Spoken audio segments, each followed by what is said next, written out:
शोलापुर की काली मस्जिद के ट्रस्ट के अंदर हमारा कोई इन्वॉल्वमेंट नहीं, मेरा खासकर सिर्फ हमने उनको गाइड किया है। 2016 में एक लेटर आया था म्यूनसिपल कॉर्पोरेशन का कि मस्जिद के पार्ट गिर नहीं जा रहा है तो उसको रिपेयर कर लो। तो हमने वो आज जब इंक्वायरी की तो पता चल गया कि इसमें ना चेंज रिपोर्ट है, ना ट्रस्टी है, दुनिया भर का करप्शन है। बैंकों के में जॉइंट अकाउंट प्राइवेट नाम के लोगों ने इन्होंने बना के रखे, जो किराएदार बैंक का अकाउंट संभालता है ट्रस्ट का, और कोई बोर्ड की तरफ से ऑथेंटिक चेंज रिपोर्ट नहीं था, ना सेक्रेटरी, ना चेयरमैन, ना सदस्य। उसके लिए प्रॉपर प्रोसीजर अपनाकर वर्क बोर्ड को पूरी मालूमात देकर सबसे पहले तो बैंक के अकाउंट सीज किए गए, जिसके अंदर वो प्रॉपर पैसा मस्जिद का पैसा फंसा हुआ था। दूसरी बात है उसकी प्रॉपर प्रोसीजर अपनाकर चेंज रिपोर्ट करवा के वर्क बोर्ड से उसकी मान्यता ली। आपका इन्वॉल्व होने का वजह क्या है? आप पूना में रहते हो, शोलापुरी की मस्जिद है, वो मामला क्या है? हम Maharashtra work liberation and protection task force, Maharashtra के अंदर हम अवेयरनेस का काम करते हैं। जितनी मस्जिद, दरगाह, कब्रिस्तान है, इसकी प्रॉपर चीज जो है तो ट्रस्ट के अंदर आना चाहिए, और वो आना चाहिए, इसलिए हम अवेयरनेस का प्रोग्राम पूरे महाराष्ट्र में करते हैं। तो अभी ये जो एलिगेशन लगाया है अखबार ने, तो इससे क्या कैसा देखते हैं आप? अखबार ने जो एलिगेशन लगाए, सबसे पहली बात है अखबार को कंफर्म कर के लेना चाहिए था। एज पर मीडिया एक्ट के हिसाब से उन्होंने नहीं किया, तो उसके हिसाब से उनके ऊपर हम डिफेमेशन का केस डालेंगे। वो अगर उनके पास कोई सबूत है तो सबूत ला के पेश करना, हम हमारे सबूत पेश करेंगे। आप लोगों को भी चाहिए तो हमारे पास काफ़ी सारे सबूत है उनके। और साथ में असल वजह ये अखबार की ये नहीं है कि काली मस्जिद या वडू बुद्रुक जो बताया गया पेपर के अंदर, असली वजह है कि मुसाफिर खाना और मस्जिद जो आज वक्फ बोर्ड ने उसको नॉन वक्फ किया, उसके अगेंस्ट हम लड़ रहे। इसलिए उस इश्यू को इन लोगों ने डाइवर्ट करने के लिए आज के अखबार में जो भी अखबार में दे दिया है, वो अखबार में ये कोशिश की गई है।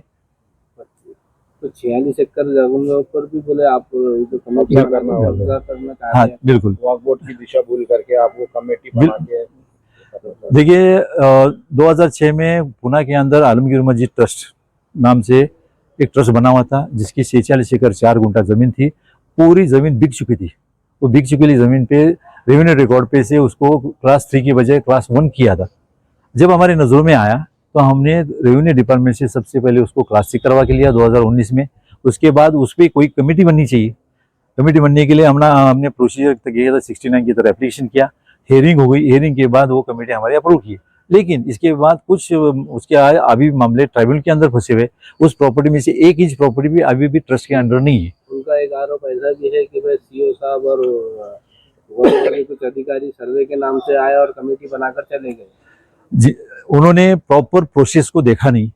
अगर प्रोसेस उनके पास नहीं है तो हम आपको देख देंगे किस तरह से 64 हो गई, किस तरह से 65 हो गया, किस तरह से 69 हो गया। उसके बाद कमेटी कैसी अप्रूव हो गई, उस अप्रूव के वक्त क्या क्या डॉक्यूमेंट्स थे, क्या क्या प्रूफ्स थे, सब दिए गए। और सामने वाले भी उस हियरिंग में वो लोग भी मौजूद थे। हमको पता ही नहीं, हमारे पास प्रूफ्स है। क्या कहेंगे आप? हमें ऐसा पता चला है कि मुसाफिर खाना मुंबई मस्जिद, जिसको वक्फ बोर्ड ने नॉन वक्फ करार किया है, उसके खिलाफ में आपने फ्राइडे के दिन और संडे के दिन आपने 2 मीटिंग ऑर्गेनाइज किए थे, जिसको काफ़ी पूरे महाराष्ट्र से रिस्पांस मिला है। उसके बाद में आपके ऊपर आज ये पेपर में एलिगेशन लगे, तो क्या ये कैसे देखते हैं इसको और इस पे क्या एक्शन लेंगे आप? जो मुसाफिर खाना और मस्जिद, उसके साथ नासिक की दुधारी मस्जिद और ऐसे 2-3 जो केसेस वक्फ बोर्ड ने उसको नॉन वक्फ करने की जो कोशिश की गई, ऑर्डर्स निकाले। वैसे तो ऑर्डर्स काफ़ी सारे निकाले। 184 केसेस जो सुप्रीम कोर्ट से रिटर आ गए थे, उसके ऊपर वक्फ बोर्ड का ओपिनियन मांगा था, ना कि उसको नॉन वक्फ करने की कोशिश की गई थी। लेकिन आज हमारे पास दो दुधारी मस्जिद और मुसाफिर खाना और मस्जिद, उसके ऑर्डर कॉपी जब मिली तो ये पता चलता है कि सेक्शन 40 के अंदर ये इसको नॉन वक्फ किया जाता है। अभी वक्फ बोर्ड बना किस लिए?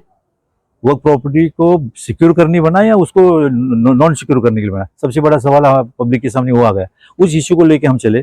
साथ में ये है कि जो मस्जिद 125 साल से मौजूद है, 5 टाइम की आज भी नमाज होती है, उसका 1923 में रिकॉर्ड है, 1944 में उनका गैजेट में आ गया, 2002 और 3 के गैजेट में है, वक्फ बोर्ड में 2019 में रजिस्टर है, उसको तुम नॉन वक्फ करते हो। तो इसका मतलब क्या हुआ कि वक्फ बोर्ड ये प्रोटेक्टर है या डिस्ट्रॉयर है?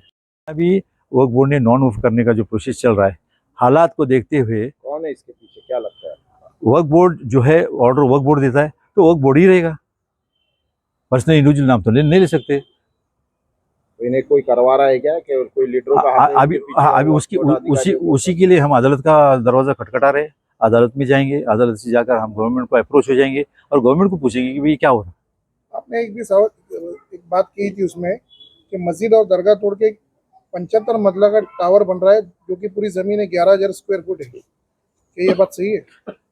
जो अपोनेंट लड़ रहे उसी लिए लड़ रहे, SBUT जो भी कॉन्ट्रैक्टर है वो उसी लिए लड़ रहे कि 75 माले का उनको टावर बनाने के लिए बहुत दिक्कत आ रही है। इसीलिए इस मस्जिद को शहीद करके वो उसको सांस्कृतिक हॉल बनाने के हिसाब से उस लिए फाइट कर रहे, अदालतों में वो भी फाइट कर रहे। अभी 30 दिन का उसको स्टे मिल गया है। अपने लिए ट्राइब्यूनल से खास बात है कि हमें एक स्टे मिल गया है। कोशिश तो बहुत हो गई कि स्टे ना मिले, और सबसे पहली बात है जितने एजेंडे रेजोल्यूशन जो पास होते उसको हिडन रखा जाता है। तो हमारा ये कहना है कि ये वक्फ बोर्ड पब्लिक प्रॉपर्टी के लिए काम करता है, तो पब्लिक के लिए आना चाहिए और पब्लिक की नज़र में ट्रांसपेरेंसी बढ़नी चाहिए। और आप अभी क्या लीगल स्टेप उठाएंगे इसके हम सरकार के खिलाफ? हम अभी ट्राइब्यूनल में अप्रोच हो रहे हैं। ट्राइब्यूनल के बाद उसके आगे हाई कोर्ट भी जाएंगे, सुप्रीम कोर्ट भी जाएंगे। क्या नाम आपका? अखबार के खिलाफ क्या कर रहे हैं आप, जो आप कह रहे हैं? अखबार के खिलाफ कानूनी तौर पे जो भी डेफिमेशन बनता है सबूत देकर, जिस तरीके से प्रोपेगेंडा फैलाकर उनके पास ही कोई सोर्स है तो उन्होंने हमें दिखाना कि आपके बारे में ये सोर्स से हमें इन्फॉर्मेशन मिली, वो सोर्स को हम उनके से सवाल करेंगे। सोर्स अगर उन्होंने नहीं दिया तो उनके ऊपर डेफिमेशन का केस डाल देंगे। क्या नाम आपका? मेरा नाम सलीमुल्लाह, कहाँ से आया? हम पुणे से आए।